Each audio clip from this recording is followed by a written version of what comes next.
kalau ada kesempatan ambil gitu. Sih jangan ada pikiran kayak waduh ini saya tuh belum pernah ngerjain gini gitu ya. Makanya orang yang nekat itu rata-rata penguasaan teknologinya bisa lebih banyak gitu.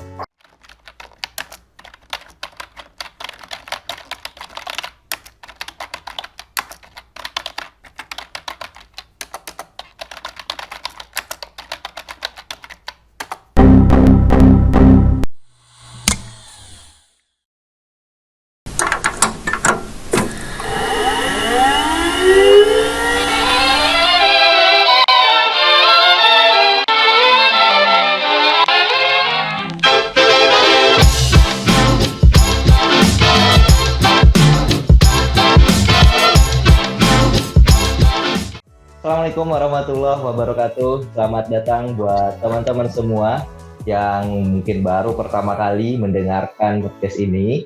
Jadi perkenalkan, nama saya Umam. Di sini saya akan memberikan pada teman-teman ya berbincang-bincang di acara podcast Innovation Station. Nah, jadi buat teman-teman yang baru join ya, jadi Innovation Station ini merupakan suatu podcast yang mana nanti kita akan berbincang-bincang nih dengan para ahli di bidangnya ya, khususnya di bidang teknologi. Dimana nanti kita akan bahas banyak hal, mulai dari mungkin kayak teman-teman yang baru pertama kali masuk ke dunia programmer ya, jadi pengen tahu gimana programming ya, kemudian mungkin karir nanti ke depannya seperti apa dengan para pakarnya, khususnya di bidang teknologi, IT, tech industry, dan lain-lain.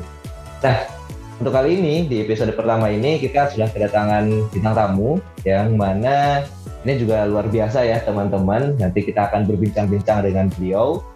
Say hello, Mas Rosid. Halo, Mas. Gimana kabarnya, Mas? Baik, sehat. Alhamdulillah sehat. Alhamdulillah. Gimana Mas? Lagi sibuk apa nih, Mas? Ya, Alhamdulillah sehat-sehat, Mas.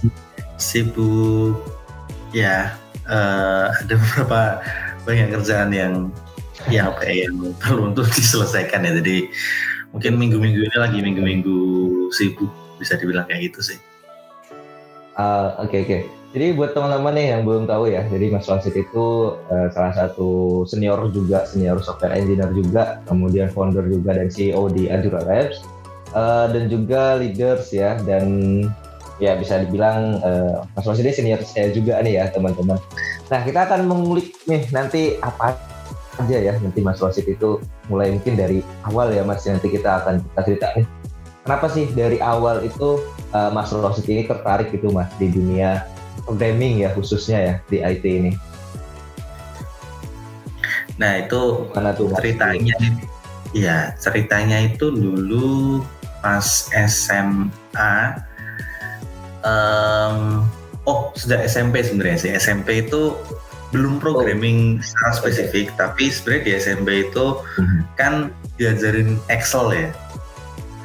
Nah, saya tuh suka Excel karena itu kan di situ kan bisa bikin rumus-rumus gitu kan ya. Mirip programming sebenarnya kan itu, VLOOKUP kayak apa atau lookup gitu ya. Yang banyak hal ya mungkin peer saya di titik itu tuh enggak butuh waktu yang cukup lama untuk memahami Excel di situ. Di SMP, nah di saat itu saya itu cukup bisa sampai sering dipanggil sama guru gitu untuk ngerjain Excelnya dari sekolah itu. Belum sampai programming sama sekali, cuman di situ kayak Excel ini bisa gitu. Sampai akhirnya di SMA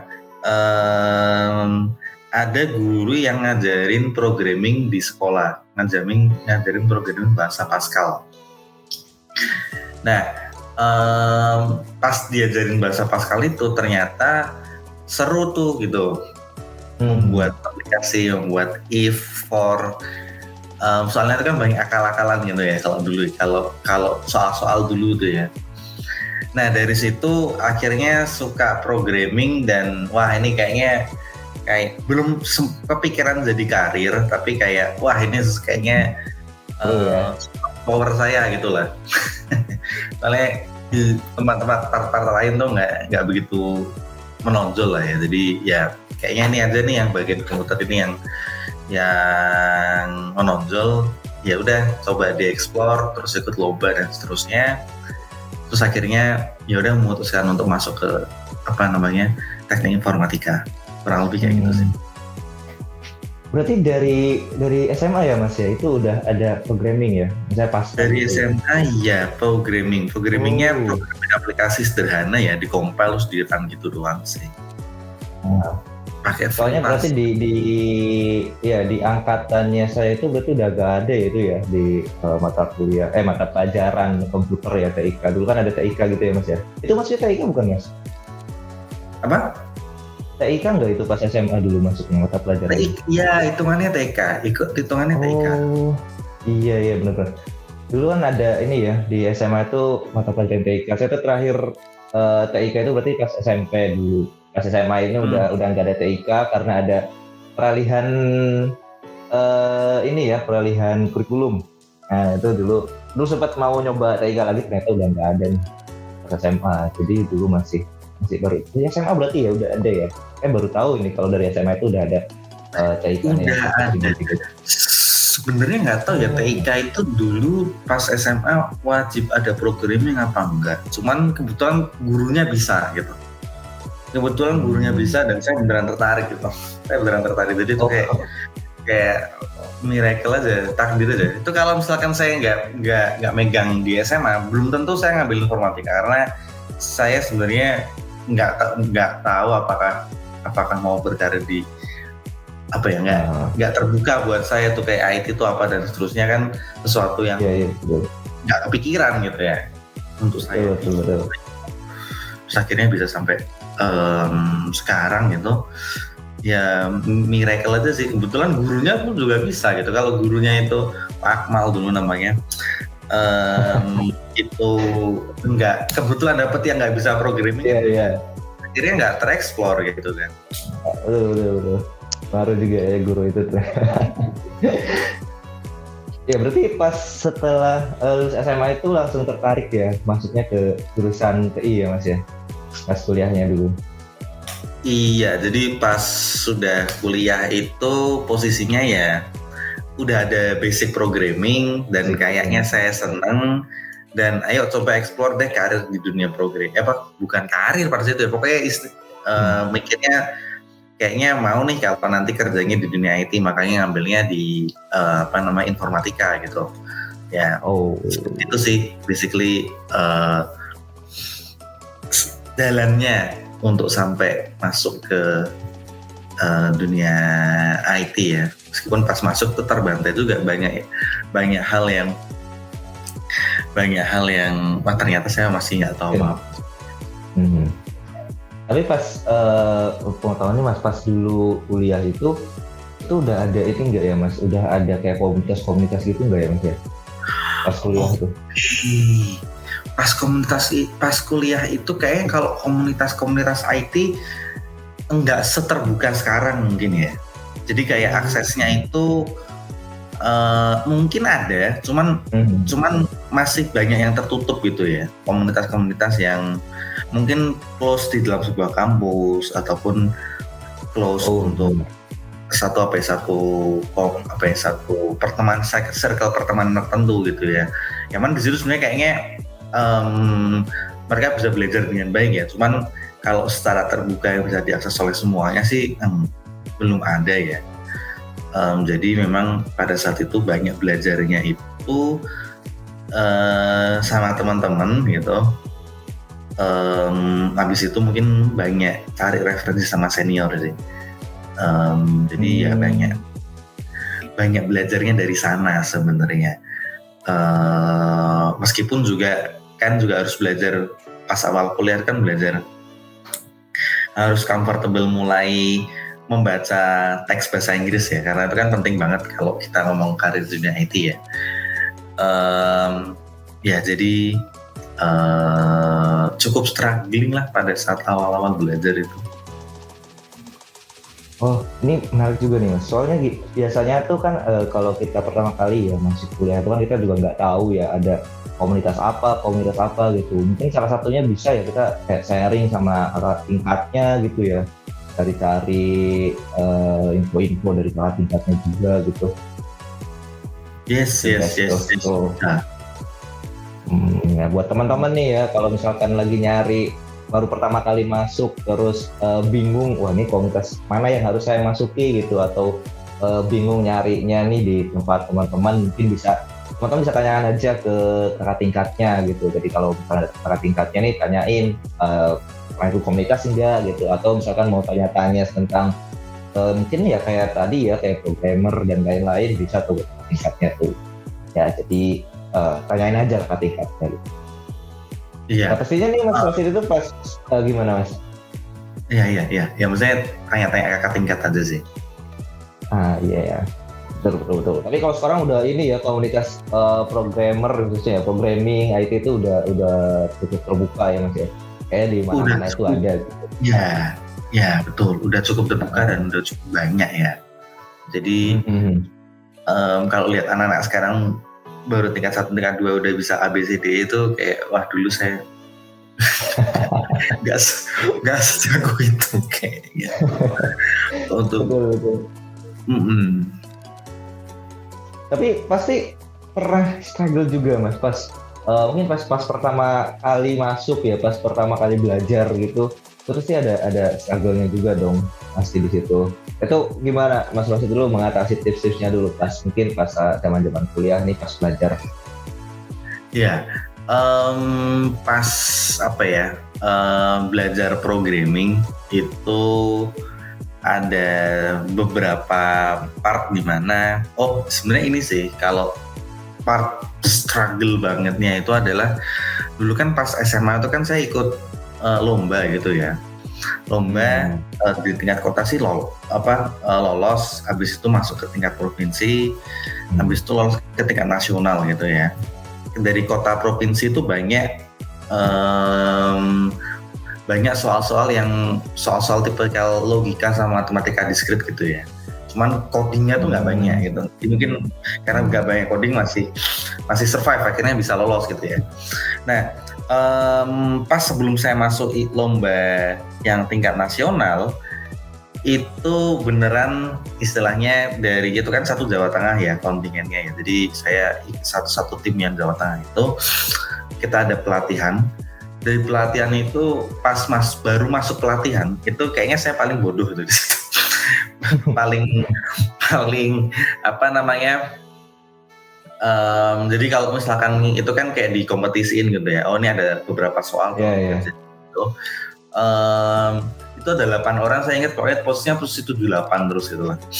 Dan itu kayak wah ini jauh banget saya dibandingin sama teman-teman itu kayak misalkan ngomongin Pascal sendiri tuh ya. Gimana caranya pakai prosedur, kemudian function, tipe data gitu ya. Itu tuh sama sekali nggak paham, sama sekali. Jadi programnya dulu itu cuman banyak ngerti tentang tentang yang ya struktur, flow sama algoritma ya paling looping dan lain sebagainya gitu ya. Tapi kalau misalkan ngomongin tentang struktur data yang sudah lebih kompleks, ataupun misalkan kayak belajar flow yang kayak ada prosedur, function, rekursif gitu, wah itu sesuatu yang sangat sulit gitu buat saya. Nah, tapi di titik itu satu hal yang membantu banget buat saya adalah di situ teman-teman saya tuh beneran suportif kepada saya yang nggak bisa apa-apa gitu ya, yang masih cupu.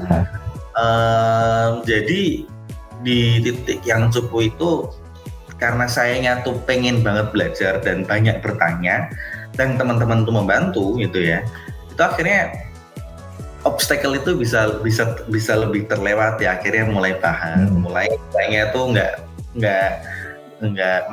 nilainya baru mulai lumayan, mulai bisa ngikutin persiapan lombanya sampai akhirnya bisa dapat hasil dari lomba tersebut gitu ya. Nah, pas kuliah itu kan ilmu lomba itu kan ilmu kuliah beda ya. Jadi pas kuliah tuh sama juga kayak persistensi dari kita dalam mengerjakan sesuatu itu penting, tapi di sisi lain juga yang penting adalah kita ketemu sama teman yang saling membantu, pun juga ketemu sama senior yang bisa ngarahkan gitu. Nah itu alhamdulillahnya ketemu di saat kuliah gitu ya. Ya istilahnya skillnya tuh bisa lebih terasa mulai dari sedini mungkin. Emang semuanya tuh perlu bertahap juga gitu ya Mas ya. Iya karena bisa dibilang kan programming kan tidak mudah ya, perlu waktu lah untuk menguasainya. Perlu waktu ya. Mungkin buat teman-teman juga nih ya, kalau yang sekarang lagi struggle ya, mungkin belajar, ada yang mungkin lagi kuliah gitu ya untuk mengerjakan project, atau mungkin baru masuk ke dunia programming ya, atau developer engineer. Ketika struggle ini ya teman-teman mungkin harus membuka diri juga ya ke teman-teman yang lain, siapa tahu mungkin teman-teman yang lain itu udah bisa gitu, jadi bisa memberikan sedikit ilmunya nih ke teman-teman, dan teman-teman nanti bisa bertahap, grow-nya itu bisa bertahap di situ. Ini nggak bisa langsung instan jadi gitu kan ya susah juga kalau langsung kayak gitu. Tapi ada step-stepnya juga nih teman-teman. Nah terus saya penasaran nih Mas, kalau sekarang itu ada struggle apa Mas? Itu kan pas zaman dulu kan, ketika pertama kali belajar programming ya, terus pas mulai masuk perkuliahan dan lain. Kalau sekarang itu apa Mas? Ada struggle apa Mas? Oke. Sebenarnya kuliah itu kan satu proses struggle sendiri ya. Ya betul. Melewati tugas-tugas yang banyak, kemudian masa skripsi, kemudian lulus gitu ya. Habis itu mulai dari dunia kerja yang mana ternyata sangat berbeda gitu ya, adaptasi dengan tim yang di pekerjaan. Sebenarnya mungkin salah satu struggle-nya awal bekerja misalkan gitu ya, itu adalah ritme pekerjaan sama ritme kuliah itu kan berbeda ya. Artinya kalau kuliah itu kan kita banyak, bisa dibilang kerjaan kita kan full exploration gitu ya, fully ya, tugas-tugasnya itu memang ada beberapa tugas yang repetitif, tapi kalau misalnya di pekerjaan itu kan kita mulai harus masuk ke sebuah standar-standar yang ditentukan gitu ya. Kalau pas kuliah itu kan kita buat aplikasi itu kan karena itu memang untuk tugas kuliah ya, yang penting jalan aja dengan baik gitu ya. Nah di awal-awal itu salah satu hal yang sulit adalah gimana caranya supaya kita tuh menjadi bukan cuma bisa bikin aplikasi, tapi gimana caranya kita bisa membuat sebuah aplikasi yang bisa di-maintain bersama-sama dalam sebuah tim. Artinya kan kita harus masuk ke dalam sebuah tim. Di situ sebenarnya proses gimana saya banyak belajar sih, karena mungkin dulu pas kuliah itu kan saya termasuk orang yang introvert banget ya. Ya mungkin sampai sekarang tetap orang introvert. Cuman banyak hal yang dulunya itu saya tuh diem aja, ada masalah didiemin gitu, atau misalkan kayak ada hal yang nggak clear itu nggak berani tanya, jadi kayak pokoknya dibikin aja codingannya dulu, nanti kalau pas review ya baru baru dapat review dari senior, oh nih nggak bisa nih gini dulu, nih bukannya kemarin speknya kayak gini, oh iya aduh maaf ya tuh kemarin salah implementasi dan seterusnya gitu. Nah hal-hal itu yang intinya saya mulai belajar gimana caranya berkomunikasi sih, karena again bisa, let's say kita bisa bikin sebuah fitur X gitu ya, membuat fitur itu kan pasti ada banyak banget, karena membuat satu fitur itu kan banyak banget variasinya gitu ya, dan variasi mana yang beneran bisa men-solve problem dari user itu kan tugasnya kita sebagai engineer aja kan. Bisa aja misalkan product manager atau manager kita tuh minta kita untuk bikin something X itu ya, kita main langsung bikin aja, ternyata lah ini bukan gini, kenapa di sini perlu ada filter, ada ini, orang ini yang ditampilin listnya tuh cuma 7 item gitu, tujuh item doang kagak lebih gitu, ngapain harus dibikin gini-gini dan seterusnya gitu ya. Dan di situ kan akhirnya kayak gimana caranya kita berani bertanya bahwa ini tuh sebenarnya dipakainya buat apa, gimana, adalah salah satu part of my journey gitu, dari sisi berkomunikasi dengan orang gitu. Itu yang pertama, berkomunikasi dengan orang. Yang kedua, untuk kalau misalnya kita konteksnya adalah menjadi seorang engineer ya, seorang software engineer, adalah understanding user ya. Karena ujung-ujungnya pakai aplikasi kita kan user ya. Artinya gimana? Ketika kita melihat sebuah spek gitu ya, kan spek ini kan kayak interpretasinya dari mungkin produk ataupun desain dalam membuat aplikasi. Pas itu spek ataupun desain dari produk itu dikasihkan ke kita, bisa dibilang kan, ya ini kan understanding-nya mereka, belum tentu mereka benar kan, kita semua ini kan manusia gitu kan, belum tentu ini benar, belum tentu mereka pun juga punya perspektif yang kita punya gitu ya, bisa aja artinya belum tentu tim produk ataupun tim desain yang mungkin sering ketemu sama user itu kepikiran perspektif lain dari sisi kita gitu ya, kan kita bisa dibilang bikin aplikasi itu kan udah sering gitu ya. Ada beberapa perspektif dalam bikin aplikasi yang kita udah pelajarin sebelumnya ketika kita bikin aplikasi dulu gitu ya. Udah banyak bikin kesalahan ya. Udah banyak blunder gitu. Nah, pas kita bikin aplikasi ini, kita kan ngerti usernya ini tuh kayaknya biasanya sebenarnya eventually butuhnya tuh nggak kayak gini, mungkin aja butuhnya sesuatu yang lain gitu ya. Nah itu proses untuk bisa accept bahwa itu penting, komunikasi sama memahami user itu proses yang panjang sih. Dan ketika udah bisa itu, ternyata emang impact yang bisa saya berikan dalam pekerjaan itu jauh lebih besar daripada sebelumnya. Betul. Tapi emang perbedaan kuliah dengan kerja itu juga luar biasa banget ya, yang saya rasain sendiri gitu Mas. Karena kita membuat aplikasi itu dulu tuh ngejar nilai. Jadi walaupun berkelompok itu komunikasinya itu tentang nilai, nggak peduli mau kayak gimana, yang penting dosen suka. Dosen suka nilai bagus, udah itu. Nggak mikirin kayak, wah ini kalau misalkan usernya kayak gini gimana ya, ini dulu nggak kepikiran kayak gitu. Buat aplikasi dosen suka itu udah lebih dari cukup, udah. Iya. Karena memang ya tapi itu jadi ini ya Mas, jadi kayak semacam landasan kita untuk belajar dan berkomunikasi dengan satu tim ya, kalau misalkan pas kelompok membuat aplikasi nanti kuliah gitu, yang itu bisa jadi base kita ya, landasan kita ketika kita kerja itu kita bisa berkomunikasi dengan timnya. Mengejar nilai yang paling utama. Iya, betul. Kan dulu kalau kuliah kan yang penting gini sih, saya ingatnya tuh yang penting dosen atau asistennya senang. Iya benar. Sama keren-kerenan aja gitu, kayak misalkan ini gini. Yang sebenarnya itu nggak terlalu penting. Bukan nggak terlalu penting, tapi kayak itu nggak relevan tentang dari sisi dari sisi user perspektif. Itu cuman keren-kerenan. Teknologinya kita udah pakai library yang kayak gini. Ini ya disimpannya udah, kita database-nya udah pakai yang kayak gini nih gitu, NoSQL dan sebagainya gitu ya. Padahal menyusahkan diri sendiri aja gitu. Benar. Pokoknya apapun yang baru ditambahin. Nah, ditambahin. Biar keren gitu. Karena mungkin di satu sisi asistennya pun juga suka yang keren-keren gini gitu. Bukan ngeliat dari si usernya gitu. Pada saat itu ya.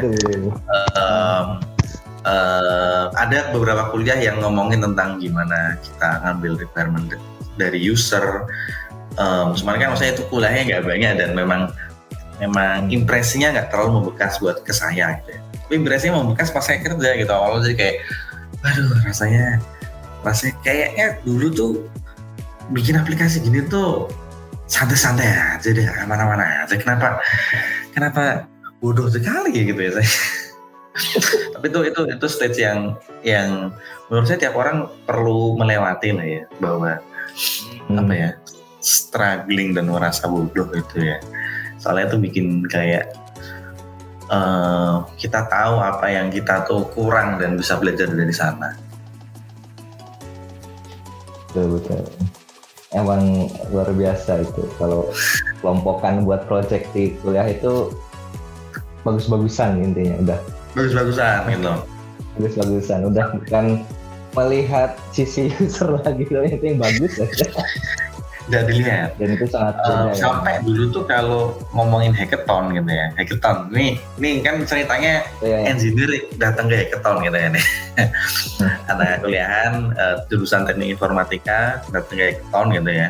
Datang ke hackathon tuh pokoknya kita misalkan bikin sesuatu terus pokoknya itu tuh kita udah pakai gini itu ditanyain sebenarnya itu usernya butuh nggak ya? Nggak bisa jawab saya kayak ya. Di sisi itu kayak dulu kita silau dengan teknologi gitu ya, teknologi for the sake of keren-kerenan aja gitu ya, nggak dapat sense of apa sih sebenarnya yang penting dari sebuah teknologi itu. Dan itu memang banyak belajar dari apa ya istilahnya senior atau mentor-mentor sebenarnya sih. Oke. Tapi memang makin kesini itu kan teknologi itu makin bisa dibilang keren ya, ada AI dan lain-lain itu yang wah itu luar biasa keren gitu. Dan saya nggak tahu nih mungkin dari teman-teman ya itu mungkin di perkuliahan apakah sudah mulai masuk ke situ atau enggak. Cuma sebenarnya gimana Mas pas ketika kita belajar mungkin dari awal ya, kita baru masuk ke junior programmer atau developer gitu, gimana sih caranya kita tuh grow up dan terus mengikuti perkembangan zaman ini? Karena kayaknya sekarang wah semuanya udah AI, ada Midjourney, ada ChatGPT dan lain-lain. Kayaknya tuh udah ketinggalan gitu, merasa wah itu ketinggal banget, yang lain udah ngomongin AI tapi kita masih belajar gitu. Nah itu gimana biar bisa mengimbangi dengan update-nya teknologi itu Mas, biar bisa grow up gitu? Oke, kalau ngomong itu sebenarnya gini sih, realitanya dalam kehidupan itu kita nggak bisa jadi expert di semua hal ya. Artinya kalau misalkan kita mencoba untuk expert di semuanya, kita malah justru nggak menguasai apa-apa, nggak ada satupun yang kita kuasai. Jadi dengan banyak telur yang shining ini gitu ya. Mungkin kalau di start of our career, let's try everything aja. Menurutku try everything dulu, sampai ketemu sesuatu yang menurut kita enjoy. Kita mungkin bukan enjoy, bisa dibilang enjoy, tapi kayak dibilang sesuatu yang kita tuh belajar ini ataupun ngoprek ini sampai dalam waktu yang lama tuh kayaknya apa ya istilahnya mau gitu, tertarik gitu ya. Tertarik bukan cuman enjoy pas gampang doang, ntar kalau susah itu kabur gitu ya. Tapi enjoy kayak wah ini kayaknya susah pun kayaknya saya mau tetap mulik gitu ya. Let it be itu kita ngomongin front end yang banyak perkembangannya sekarang, let it be kita ngomongin back end ataupun field lain kayak AI, machine learning dan lain sebagainya, itu coba aja dulu gitu kan, nggak ada salahnya ya. Misalnya kayak kita nyoba apa ya istilahnya belajar itu sekian bulan dan lamanya gitu kan, and then see if that the thing yang mana kita dalam mempelajarinya itu kita enjoy atau enggak.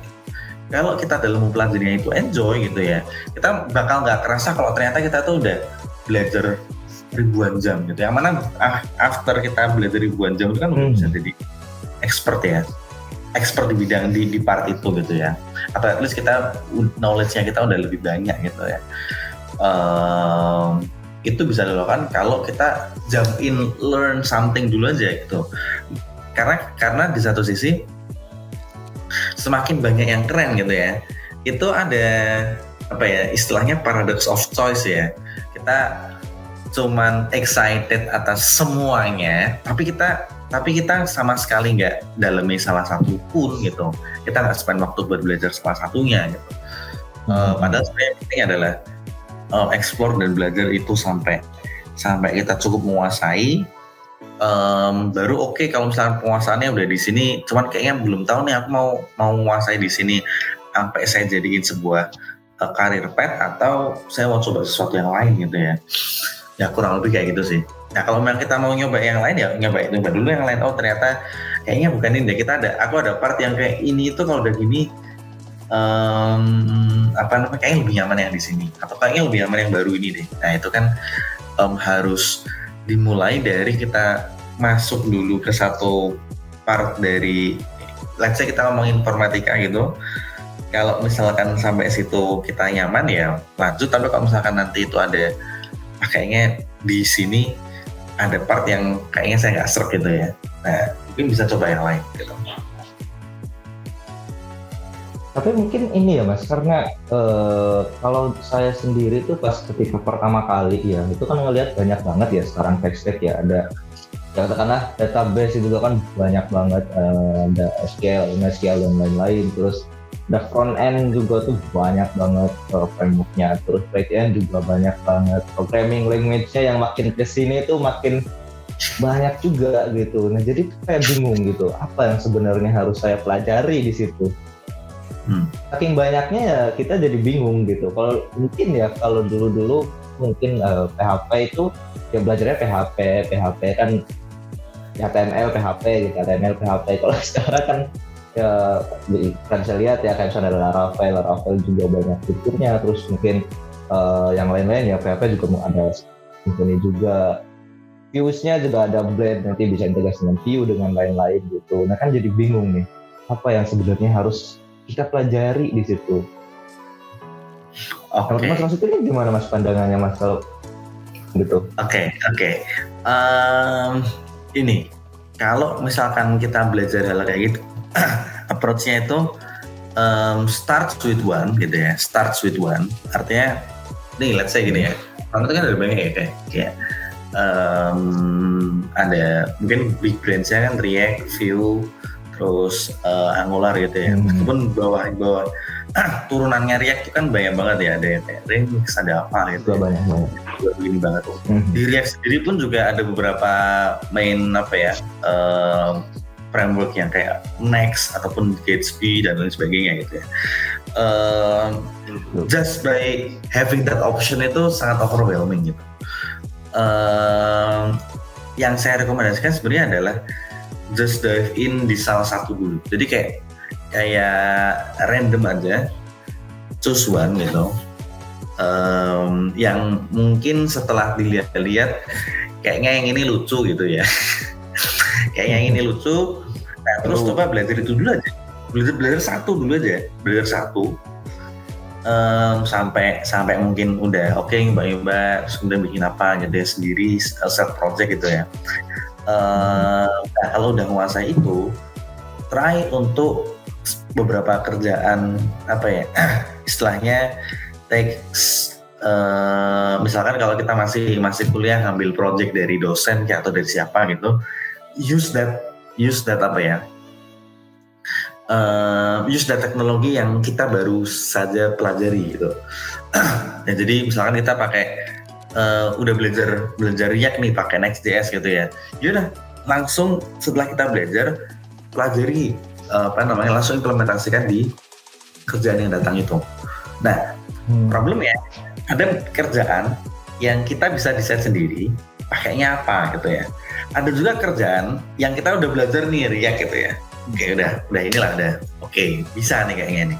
Ternyata kerjaannya yang datang tuh Vue gitu misalkan. Ya, just take it gitu. Karena kenapa? Karena sebenarnya kalau kita ngomongin cara membuat aplikasi di front end gitu ya, dan dengan berbagai frameworknya gitu ya. Ya sebenarnya conceptually meskipun dengan paradigma yang berbeda-beda maupun dengan prinsip yang berbeda-beda, ya basically itu sama gitu ya. Jadi ketika kita misalkan ini kita engineer React, tiba-tiba dapat kerjanya adanya Vue gitu ya.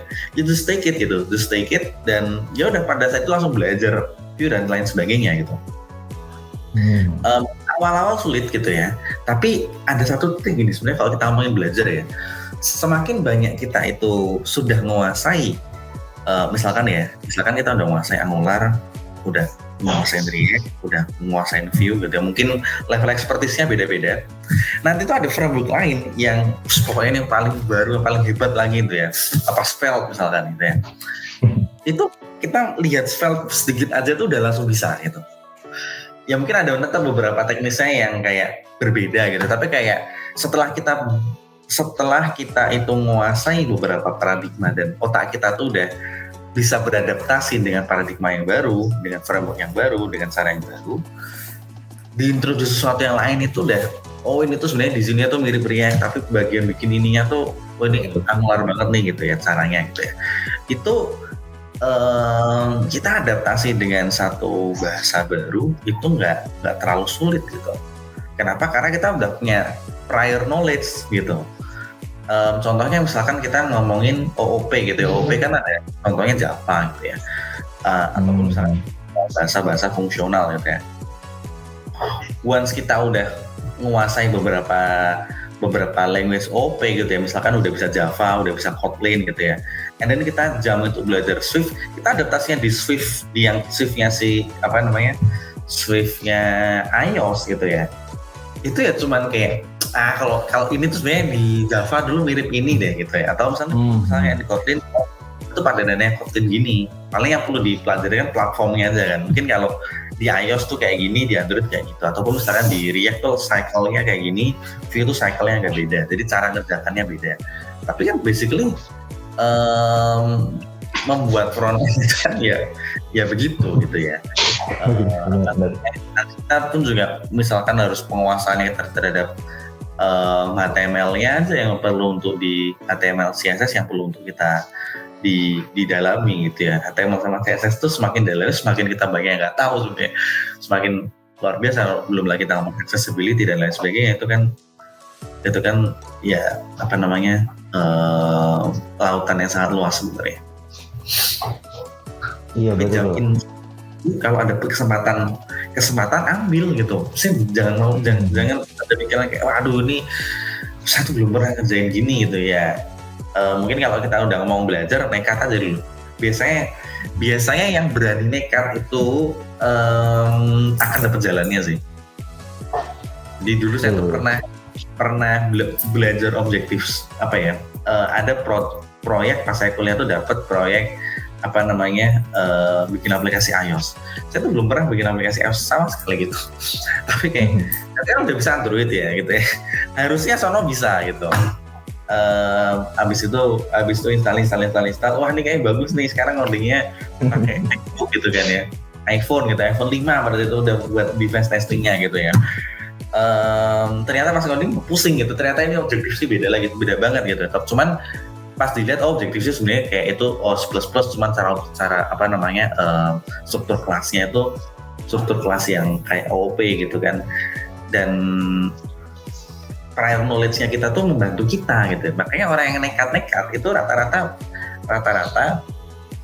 penguasaan teknologinya bisa lebih banyak gitu. Meskipun nanti setelah kita menguasai teknologi tetap harus jangan puas di atas doang, harus ini tuh sebenarnya desain patternnya di sini seperti apa, bikin clean-nya seperti apa tuh juga harus di-explore lagi untuk jadi engineer yang lebih bagus. Ya tapi saya setuju Mas kalau nekat itu ya, karena nekat dalam belajar itu gak ada mungkin bisa dibilang gak ada buruknya ya. Kita misalkan gak bisa pun kita dapat ilmu di situ gitu. Apalagi kalau alhamdulillah kita bisa kan bagus gitu ya, sesuai dengan apa yang kita inginkan. Betul. Dan ini orang nekat itu biasanya memang nyari-nyari jalan aja gitu. Misalnya let's say ya kita bikin sebuah aplikasi gitu ya, susah itu ternyata. Terus karena kita udah nekat gitu ya, nekat itu kan berarti kan kita memang berkemauan untuk keputusan kita sendiri ya. Beda ya kalau kita tahu-tahu dapat kerjaan di assign sama ini ada kayak gini, kamu mau nggak? Ya udah oke, saya mau, nekat gitu ya. Karena itu pilihan kita sendiri. Itu ujung-ujungnya effortnya itu bisa banyak. Effort kan effortnya nggak kelihatan kan, kayak kalau stuck ya udah coba effort cari, tanya deh ke Pak ini kayaknya bisa, atau Mas ini, atau siapa, atau temenmu yang bisa. Akhirnya kan datengin rumahnya, datengin tempatnya bersemayam atau dimanapun itu, di kosannya atau gimana gitu ya. Nah dari situ sebenarnya proses belajar itu terjadi ketika kita memang punya kemauan, dan karena itu kemauan kita, pilihan kita mau put effort di sana gitu.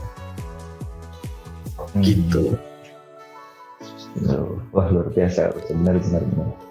Nah dari sejauh ini Mas ya, itu ada proyek paling besar yang Mas Rosid pegang itu apa Mas? Apa dulu nekat juga nggak masuk ke situ gitu? Sebenarnya Mas Rosid juga ini ya pernah ke Jepang juga gitu. Iya. Iya sebenarnya kalau nekatnya juga belajar di situ Mas. Iya nekat aja di situ kayak YOLO aja lah, YOLO.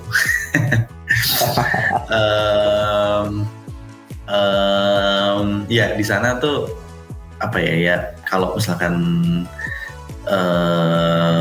ada peluang kayak gitu, coba diambil aja sih sebenarnya ya. Yang mana di peluang itu kan kita bisa belajar banyak ya gitu ya. Meskipun setelah ke Jepang mungkin kan masuk ke perusahaan IT consulting gitu di sana ya, konsultan sistem integrator gitu, sistem integrator namanya. Itu apa istilahnya? Ini kayak dari direction perusahaan yang mungkin bukan yang paling pas buat saya, tapi kan di sana karena kita effort dan lain sebagainya, itu kan ngeset saya untuk belajar banyak hal gitu ya, belajar bahasa baru, belajar untuk menyelesaikan masalah, menghadapi problem, berkomunikasi, understanding user tadi gitu ya. Nah itu kan apa istilahnya hal yang perlu dipelajari, dan untuk kita belajar itu kan memang harus harus menyelam sendiri gitu ya. Menyelam sendiri itu ya kalau ada kesempatan peluang menyelam, just take it first gitu ya. Karena nanti di situ kita baru tahu sebenarnya apa yang diinginkan. Karena sebenarnya kadang kita sebagai manusia tuh nggak tahu apa yang kita inginkan juga gitu. Nggak tahu apa yang sebenarnya kita inginkan. Kita kan cuma tahu keinginan kita dari informasi yang sudah ada gitu ya. Setelah kita nyoba nyelam sesuatu gitu ya, ternyata kita tuh baru tahu, oh ternyata saya tuh pengennya seperti ini. Atau mungkin nanti ketika kita sudah lebih mendalam lagi, kita baru tahu nih keinginan kita apa lagi gitu. Dan itu berbeda-beda, yang menurut saya fine sebenarnya gitu. Karena memang perjalanan kita dalam hidup kan sangat fleksibel ya gitu ya, dan sangat dinamis gitu.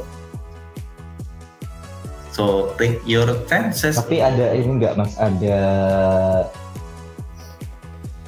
untuk bisa itu ya langsung take your chance aja.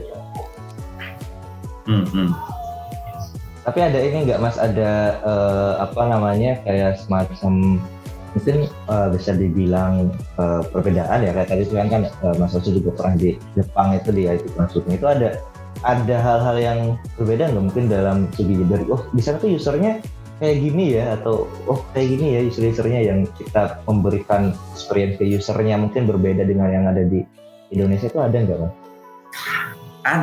Ada.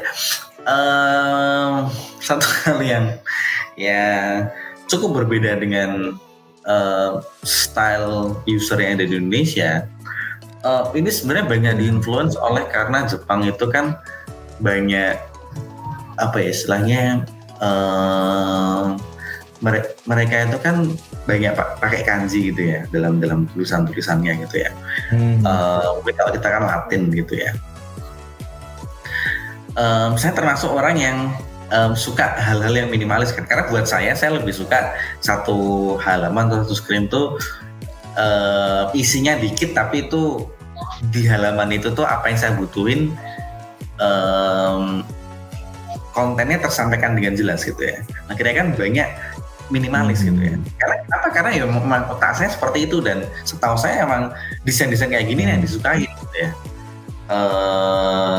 Tapi ternyata kalau di Jepang itu usernya itu cara melihat konten itu beda gitu. User di Jepang itu misalkan di A/B testing gitu ya, antara istilahnya misalkan kayak home e-commerce yang minimalistik gitu dengan home e-commerce yang cluttered, kayak di sini tuh ada promo, di sini ada informasi ini, informasi itu gitu ya. Ternyata mereka tuh lebih seneng yang satu page, informasinya semuanya tuh ada di situ. Jadi apa ya istilahnya perbedaannya tuh di situ. Perbedaannya di mana saya atau mungkin banyak orang yang di satu page itu pengen very simple. Ada juga ternyata orang yang dan banyak ini ya, dan ini tipikal usernya yang di Jepang adalah mereka pengen semuanya langsung taruh di situ semua gitu. Jadi dia lebih cepat memproses informasi yang semuanya ditaruh di situ gitu. Oh ini gini. Terus kalau mau promo di sini gitu ya. Jadi kayak halaman detail produknya itu sangat packed with information gitu. Ada beberapa desain web gitu ya. Yang itu ternyata works itu dibandingin kayak kalau Amazon tuh kan kayak Amazon itu contohnya desainnya itu kan kayak ini apa namanya ini gambar barang, ini title, description-nya di sini, terus ini kayak add to cart-nya gitu kan. Ternyata ada yang lebih ada layout yang lebih populer gitu ya untuk orang Jepang gitu. Itu adalah kayak kalau di Amazon kan tadi ini gambar, deskripsi singkat, terus kemudian ini add to cart, baru kayak marketplace biasa gitu ya. Tuh, kayak marketplace biasa, mungkin mirip kayak marketplace di Indonesia ya. Mirip banget. Nah, tapi di sana tuh ada beberapa detail produknya kayak di Rakuten ataupun di yang punya Jepang itu tuh kayak informasi nanti tuh add to cart-nya paling bawah gitu. Nggak tahu, ternyata orang Jepang tuh memang kalau misalkan mau beli barang itu mempelajari barangnya dulu gitu gini, terus dibaca sampai selesai baru di add to cart. Kalau misalkan yang pakai yang stylenya kayak marketplace yang kayak Amazon gitu ya, itu setelah dilihat datanya mereka tuh biasa scroll ke bawah. Habis itu baru scroll ke atas lagi untuk add to cart gitu. Beda sama kayak misalkan yang kayak kita gitu ya. Mungkin kayak orang Indonesia apalagi yang mungkin baca atau mungkin risetnya nggak menyeluruh gitu ya. Dia tuh kayak wah ini bagus nih kayak ini add to cart gitu. Baru ntar dilihat gitu kan. Kalau sana lebih kayak dilihat satu baru pas udah memahami itu barangnya kayak gimana baru beli gitu. Dan ternyata conversion rate-nya yang itu tinggi gitu. Itu sih, jadi kayak ada beberapa hal yang kayak cukup berbeda gitu. Dan di satu sisi kan website-nya yang Jepang pasti nggak cocok untuk orang luar negeri yang tinggal di Jepang kan. Iya. Mereka pun juga perlu akhirnya mengetahui satu perspektif lain yang tidak seperti itu gitu. Gitu sih. Ya itu gimana Mas proses mempelajari itu Mas? Itu kan beda banget ya, udah dari flow-nya aja ya, dari flow usernya itu beda. Nah itu mempelajarinya gimana Mas? Ya mungkin itu kalau itu mungkin specifically untuk yang melakukan riset itu kan tim desain, cuman kayak di situ kayak ternyata maksudnya kayak ketika saya challenge kenapa sih gak dibikinnya kayak gini gitu ya, ternyata itu reasoningnya make sense dan memang based on data juga gitu. Terus kalau dari datanya kan dia memang works di sini kayak gitu ya. Ya saya harus menelan realitanya kan data realitasnya emang datanya kayak gitu ya. Ya akhirnya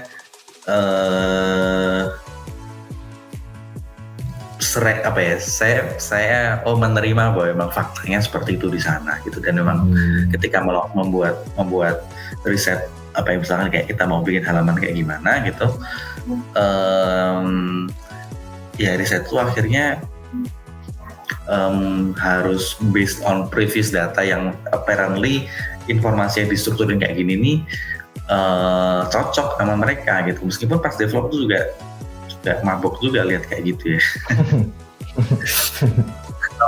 Kenapa harus kayak gini? Maksudnya saya sebagai pribadi tidak memahami sebagai user gitu. Kenapa kayak gini tuh disukai? Tapi kan saya sebagai pengembang memahami bahwa inilah yang dibutuhin user karena usernya seperti ini. Problemnya saya bukan usernya kayak gitu. Iya. Itu interesting. Itu menarik sih Mas, menarik. Soalnya mungkin barangkali teman-teman ya di sini ada yang mau mencoba juga ya kan berkarir di luar Indonesia, di luar negeri gitu. Sebenarnya banyak ya user flow yang ya unik gitu. Salah satunya di Jepang itu memang unik. Ya perlu bisa kita pelajari juga tuh. Mungkin teman-teman nanti kalau ada yang mau ke Jepang misalnya itu bisa mempelajari. Khususnya mungkin yang UI UX research ya bisa mempelajari kultur Jepang itu kayak gimana tuh di bidang teknologinya itu menarik Mas. Iya, ya kalau di Indonesia ini kan banyak misalkan mendesain sistem itu kan ada satu hal lagi sih yang mungkin kalau singkatnya tuh kalau di Indonesia itu kan kita mendesain sistem itu kan banyak memprevent terjadinya fraud ya, karena semua orang Indonesia itu kreatif untuk gimana caranya membobol sebuah sistem. Karena di Jepang tuh ada beberapa sistem yang kayak ini tuh gampang banget dibobol loh. Ini gampang banget datanya bocor, cuman mereka dengan sistem yang seperti itu aja ya fine aja, maksudnya kayak ya jalan aja di sana dengan baik ya udah tahu apa saya tentang behaviornya orang sana gitu kan. Ternyata memang seperti itu ya. Ternyata memang praktisnya di sana tuh berbeda ya, sama yang kayak di Indonesia gitu. Kurang lebih itu sih. Even jadi ya emang beda kayak di sini tuh sangat defensif sistemnya, kalau di sana tuh kayak ya sok-sok aja emang masuk ini kan nggak mungkin kan orang lewat jalan sini kalau dia itu nggak bawa tiket misalkan gitu. Loh ya kan, aduh ini padahal saya tuh kan daripada beli mending masuk lewat sini aja. Tapi sana masuk situ gitu lah. Ya, menarik ya. Menarik. Ya tiap negara pasti punya kulturnya sendiri ya. Bahkan di teknologi, di user flow-nya aja punya kulturnya sendiri. Nggak semua bisa diimplementasiin. Tuh. Yes. Jadi mungkin buat teman-teman juga ya bisa membuka wawasan bahwa user flow, kultur setiap negara itu beda-beda gitu. Jadi ketika teman-teman mempelajari suatu hal ya bisa juga tuh ya mempelajari di negara-negara lain. Siapa tahu nanti teman-teman bisa bekerja di negara yang Jepang kayak tadi misalnya gitu. Jadi udah teman-teman udah bisa mempelajari dan paham kultur itu seperti apa gitu. Itu buat teman-teman semua. Oke, ya itu jadi menarik. Saya pengen menggali lebih dalam lagi gitu ya. Cuma buat dari menurut Mas Rosid nih, buat teman-teman yang baru masuk ya di dunia programmer ya, atau bisa dibilang junior dev gitu. Nah biasanya itu kan dipandang sebelah mata ya Mas ya, kayak kamu tuh junior masih gitu, masih belum menguasai ini. Itu gimana menurut pandangan Mas Rosid?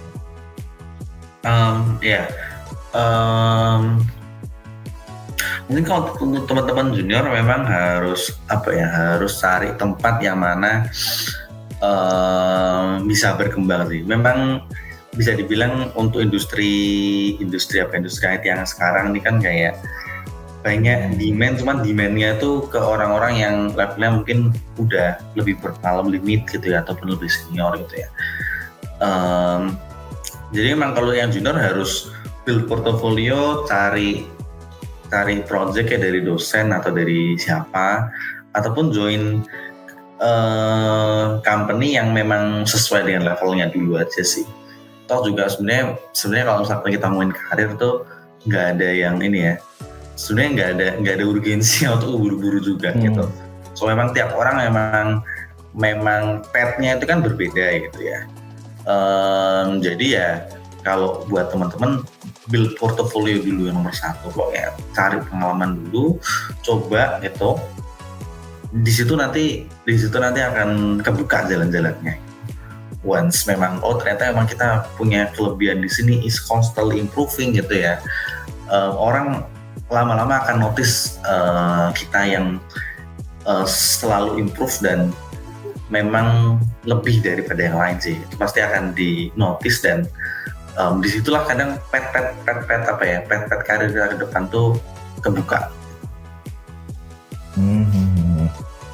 Benar. Terus ada saran apa lagi nih untuk programmer muda ya atau junior dev selain tadi perbanyak portofolio gitu Mas? Sebenarnya skill-skillnya itu perlu diasah juga kah atau gimana itu? Iya,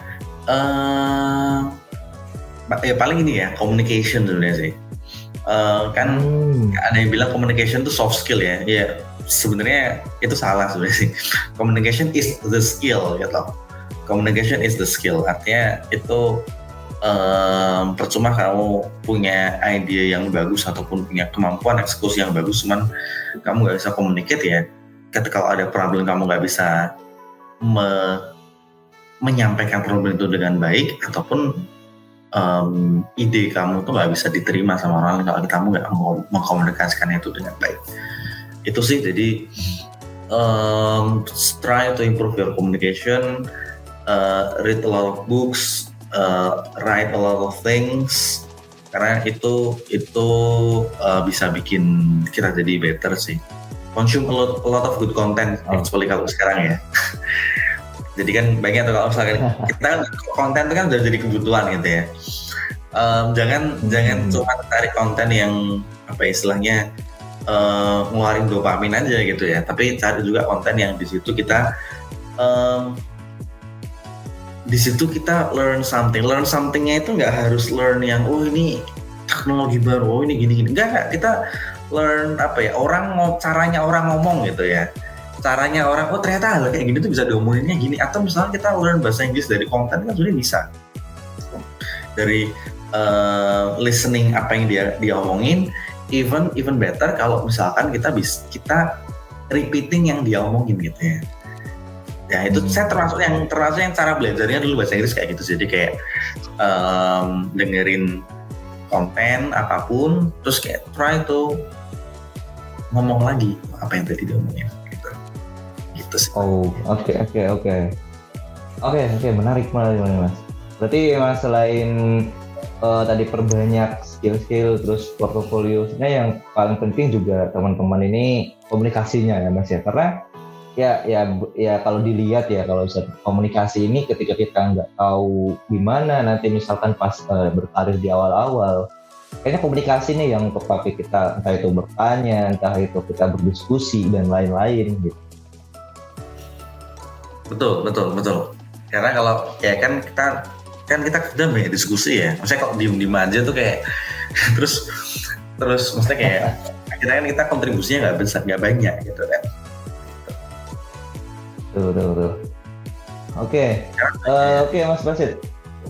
Kira-kira Mas Basit kedepannya ada project apa nih?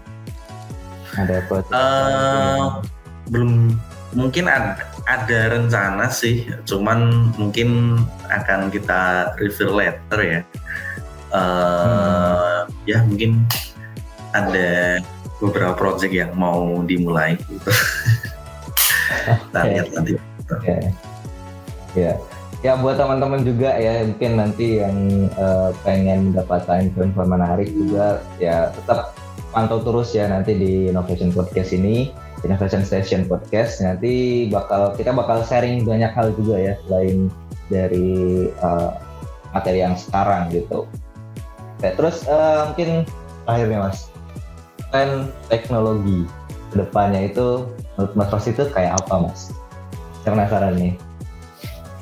Oke, wah ini pertanyaan yang sulit ya. Pertanyaan sulit, saya taruh di akhir ini. Sebenarnya menurut saya gini. Kalau kita ngomongin tren teknologi, sebenarnya kalau sebuah teknologi itu udah banyak company yang apa ya, put money gitu ya, put research money di satu topik tertentu gitu ya. Biasanya perkembangannya cepat ya. Dan sekarang kan kayak AI itu kan menjadi banyak big company memang put their money into AI gitu kan. Jadi itu salah satu sign bahwa mungkin di AI ini akan banyak hal kedepannya yang akan keluar, akan maju, akan lebih cepat lagi belajar perkembangannya gitu. Jadi kalau saya ngelihatnya, once memang big company itu put their research money on that gitu, berarti mungkin itu sesuatu yang mungkin perkembangannya akan lebih cepat dan kita perlu watch out for that gitu. Mungkin perlu mulai belajar juga gitu tentang tentang machine learning dan lain sebagainya. Iya benar.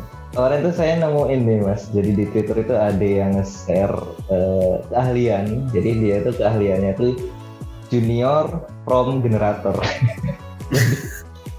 Jadi dia bisa sekarang kan karena serba AI itu mesti perlu prompt ya, ada ya istilah prompt itu ya, udah teman-teman yang belum tahu. Jadi misalkan kita mau ngebuat gambar secara AI gitu atau pakai itu kita perlu masukkan sentence ya atau frasa-frasa tertentu supaya bisa menghasilkan yang lebih baik. Kemarin ada nemu itu.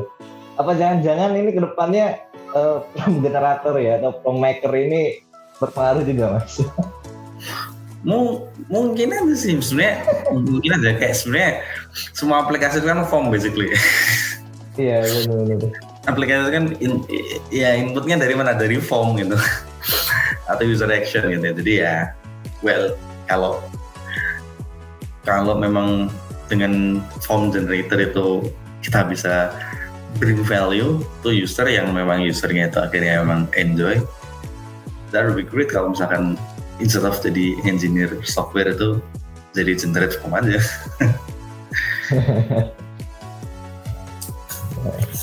Oke. Ya mungkin tadi kita udah bincang-bincang ya terkait banyak hal banget tadi ya, mulai dari kita dari pertama ya, dari kuliah struggle-nya kayak gimana, terus yang zaman sekarang itu trennya kayak gimana. Nanti buat teman-teman nih yang udah mulai belajar programmer atau misalkan masih di bangku perkuliahan, ya tadi kita udah share juga ya, mungkin bisa teman-teman pelajari banyak hal dulu. Nanti teman-teman bakal menemukan satu yang itu bikin teman-teman nyaman jika teman-teman sudah mencoba banyak hal itu. Itu ya Mas Adi ya, kayak gitu ya.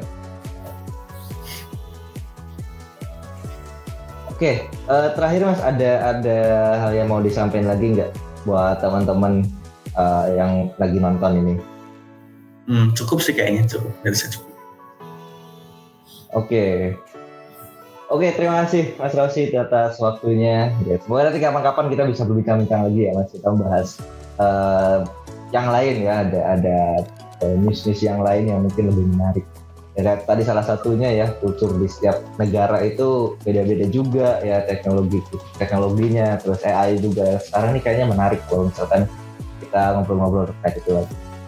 Nah, mungkin itu saja teman-teman untuk podcast episode pertama kali ini ya. Jadi buat teman-teman yang ingin mengetahui informasi tentang teknologi, ya, tentang karir dan lain-lainnya, silahkan teman-teman bisa mengunjungi media sosialnya Innovation Station Podcast ini ya. Nanti bisa teman-teman follow dan teman-teman bagikan ke teman-teman yang lain ya, supaya nanti teman-teman yang lain juga ikut meramaikan dan ikut mendapatkan ilmu-ilmu baru dari podcast ini.